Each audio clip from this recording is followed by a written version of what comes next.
सूबे के मुख्यमंत्री योगी आदित्यनाथ लोकसभा चुनाव को लेकर आज आगरा के संतबाद पहुंचे, जहां उन्होंने लोकसभा सीट फतेहपुर सीकरी के भाजपा प्रत्याशी राजकुमार चाहर के लिए जनता से वोट मांगे। वहीं योगी आदित्यनाथ ने विपक्षियों पर निशाना साधते हुए भाजपा सरकार को फिर से जिताने की बात कही है। आइए क्या कुछ योगी आदित्यनाथ ने कहा, आपको सुनवाते हैं। 2024 के चुनाव प्रचार अभियान का हिस्सा बन चुके हैं। हम सब जानते हैं कि चुनाव की आग आते ही तमाम लोग अपने अपने तरीके से इसकी विवेचना भी करने लग गए हैं, लेकिन पूरे देश के अंदर जहां कहीं भी हमें जाने का अवसर प्राप्त हो रहा है,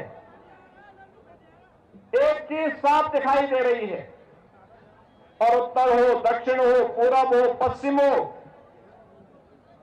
चारों ओर एक आवाज है। लोग ये मानते हैं, लोगों की ये तमन्ना भी है, आम जनमानस की भावना भी है कि चुनाव में एक और भारतीय जनता पार्टी के नेतृत्व में एनडीए गठबंधन है, और चुनाव परिणाम के बारे में लोग पहले से आश्वस्त हैं। दूसरी ओर वे लोग हैं जो दल को तो मिलाना चाहते हैं, लेकिन उनके दिल ही नहीं मिल पा रहे हैं। आप देख रहे होंगे इंडी गठबंधन में जो लोग हैं, इन लोगों की स्थिति आप देख रहे होंगे। वेस्ट बंगाल में टीएमसी ने अपने सभी प्रत्याशी दे दिए, कांग्रेस के लिए एक भी सीट नहीं छोड़ी, लेकिन वो इंडी गठबंधन का हिस्सा है। केरल में कम्युनिस्टों ने कांग्रेस के साथ कोई गठबंधन नहीं किया, लेकिन वहां इंडी गठबंधन का हिस्सा अपने आप को कह रहा है।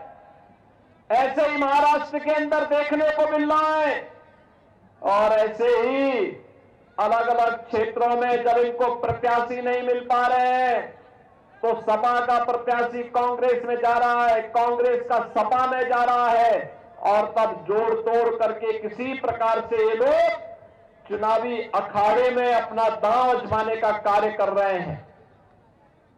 आपने देखा होगा पूरे देश के अंदर लोग आश्वस्त हैं, और आश्वस्त इस बात के लिए भी है क्योंकि मोदी जी के नेतृत्व में जो कार्य पिछले 10 वर्षों में हुआ है, ये चुनाव उन कार्यों की प्रति कृतज्ञता ज्ञापित करने के लिए भारत की जनता जनार्दन के द्वारा फिर तीसरी बार मोदी जी को आशीर्वाद दिया जाना है। और इसके लिए जनता भी आश्वस्त है कि मोदी जी के नेतृत्व में भारतीय जनता पार्टी फिर से तीसरी बार सरकार बनाएगी, कोई संदेह नहीं होना चाहिए।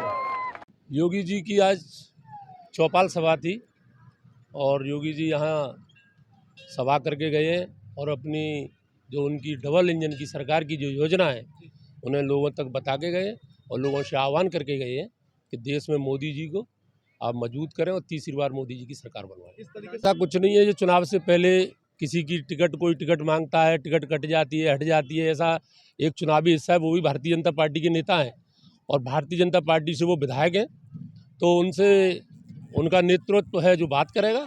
ऐसा कहीं कुछ नहीं, पार्टी सभी एक है, और राजकुमार चाहर के साथ भारी बहुमत से लोग जुड़े हुए हैं, और योगी और मोदी जी को बहुत चाहने वाले फतेहपुर सीकरी लोकसभा में। माननीय योगी आदित्यनाथ जी ये एक जन चौपाल करके हैं, जो कि बहुत भव्य तरीके से हुई है। जन सैलाब उमड़ उमड़ के आया है, इसके लिए इसी से आपको देख के पता पड़ रहा है कि जीत तो सुनिश्चित है ही है। फिर भी जो कि एक हवा में जो कि बातें हो रही हैं रूमर की तरीके से, वो सिर्फ हवा में ही है। क्षेत्र में आपने सबने देख लिया है क्या हुआ है। यहाँ पर जन सैलाब इतना था कि चेयरें कम पड़ गई हैं। सिर्फ योगी आदित्यनाथ जी के जय श्री राम के नारे के मारे पूरा जन सैलाब उमड़ पड़ा था। घर परिवार की बात है, एक भारतीय जनता पार्टी का परिवार है, वो कुछ भी है ऐसे टिकट मांगते हैं, टिकट नहीं मिलती है, थोड़े टाइम के लिए रोस्ट होते हैं, लेकिन परिवार वाली बात है, परिवार को मनाया जाता है, साथ में आएंगे, बहुत भव्य तरीके से जीत होगी, हम सब आप देखेंगे।